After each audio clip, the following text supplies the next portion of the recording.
Então as ações do Banco do Brasil, será que essas vão deixar muita gente rica de verdade aqui no Brasil? Porque, bom, se a gente for olhar os números, com 1,5 milhão de acionistas pessoas físicas atualmente dentro do Banco do Brasil, e se a gente for pegar a estatística mais recente de pouco mais de 5 milhões de investidores pessoas físicas em toda a nossa Bolsa de Valores, a gente tá falando que para cada 10 investidores, 3 deles tem ações do Banco do Brasil. O que quer dizer que se essa empresa der certo mesmo, boa parte do mercado vai ganhar muito dinheiro. É por isso que nesse vídeo eu vou te contar por que o Banco do Brasil é o preferido dos investidores, o que é que pode acontecer com o seu dinheiro nas ações e se isso aqui vai deixar muita gente rica mesmo.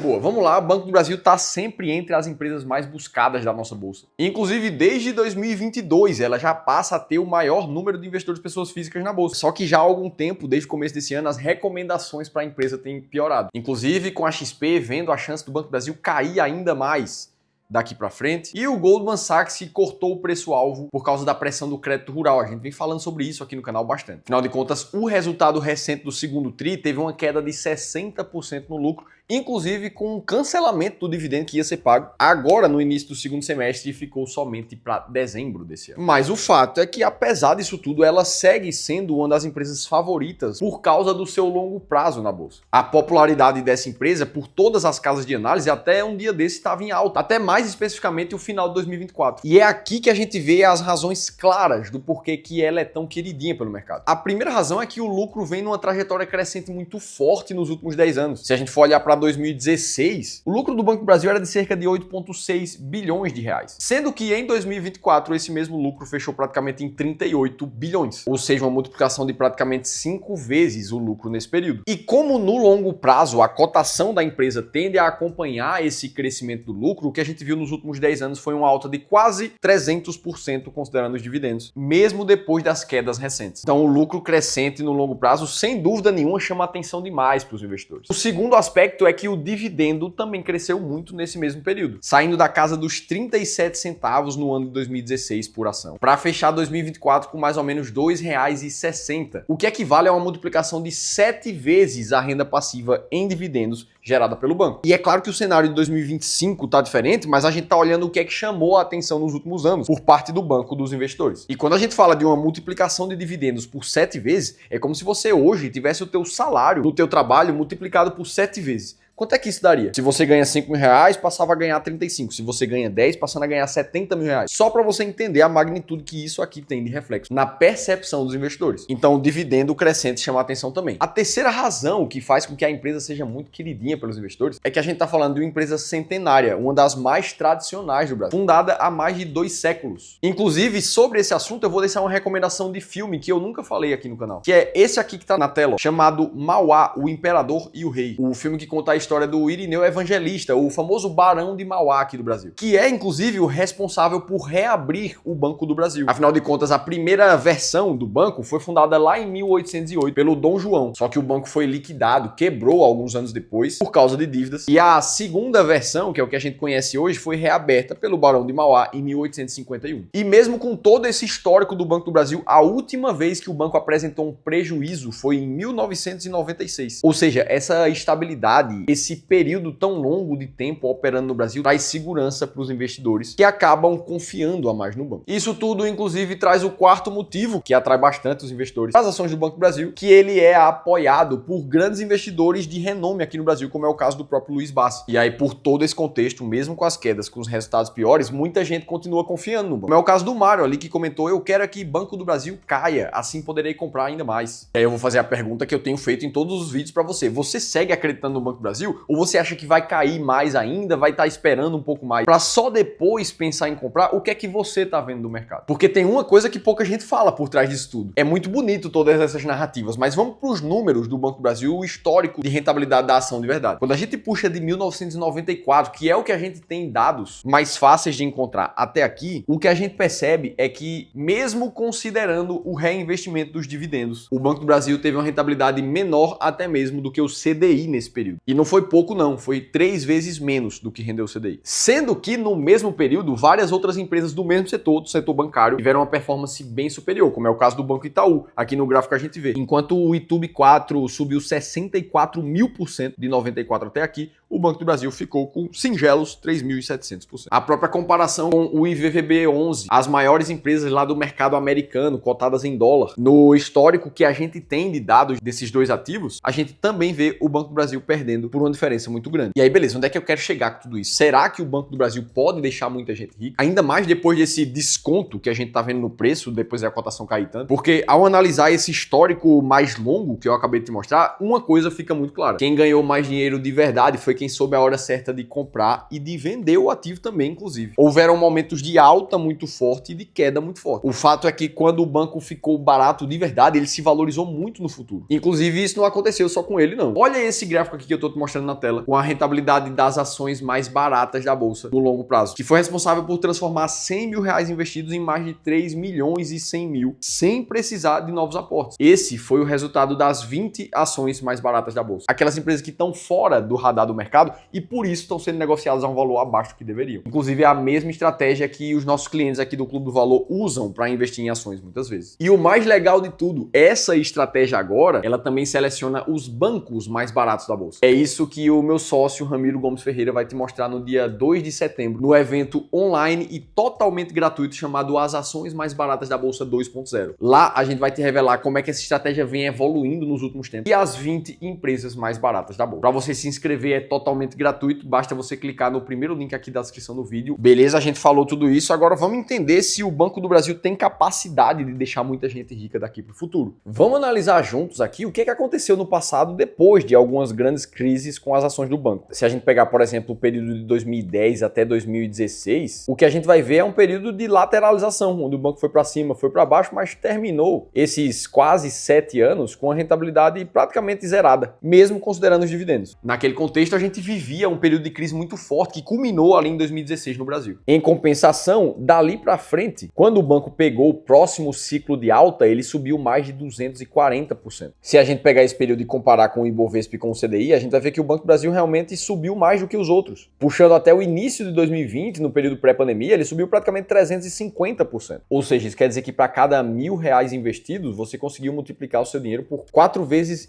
Quem tinha um capital de 50 mil reais ali, foi para 225 mil. Quem já tinha um capital de 300 mil reais, foi para 1.300.000. E assim sucessivamente. Em compensação, a gente vê outros períodos de lateralização e de queda. Dali para frente, de 2020 para cá, o que a gente vê é o Banco do Brasil empatando praticamente com o Ibovespa e perdendo os dois para o CDI. Vamos olhar agora o período pós-2008, onde o mercado entrou em crise por causa do subprime americano, mas dali para frente, pelo menos na Bolsa do Brasil até 2010, a gente viu um ciclo de alta acontecer, onde, de novo, o Banco do Brasil teve uma rentabilidade mais alta do que o Ibovespa e do que o CDI, subindo 128% naquele período. Ou seja, sendo responsável por pouco mais do que dobrar o capital dos investidores em pouco mais de um ano. E aí, logo em seguida, depois disso, foi o período entre 2010 e 2016, que a depender da janela que a gente pega, o banco fica ainda com a rentabilidade muito negativa, durante quase 7 anos. Então, o que é que dá pra gente começar a concluir daqui? Normalmente, depois de quedas muito fortes, no passado, o mercado demonstrou uma força maior em relação ao banco, tanto é que ele bateu o Ibovespa e CDI nas voltas. Só que não dá para saber se isso vai acontecer e quando isso vai acontecer. Tem um cheiro de oportunidade por trás disso tudo? É óbvio que tem. Agora, para saber se o Banco do Brasil vai deixar você rico, eu preciso ser extremamente honesto contigo. Não é uma ação apenas que vai deixar você rico, não é o Banco do Brasil sozinho que vai deixar você rico. O que vai deixar você rico de verdade no médio e longo prazo é uma combinação de aportes constantes na tua carteira, junto com uma estratégia clara que te mostre sempre a hora certa de comprar. E não ficar o tempo inteiro de será que já chegou a hora certa? Será que o preço já tá barato demais? Sem critério nenhum por trás. Só que para você fazer isso, você precisa ter convicção o suficiente da sua estratégia, sem precisar ficar tentando prever o futuro. E é por isso que nesse cenário eu reforço o meu convite, se inscreve aqui para o evento As Ações Mais Baratas da Bolsa 2.0.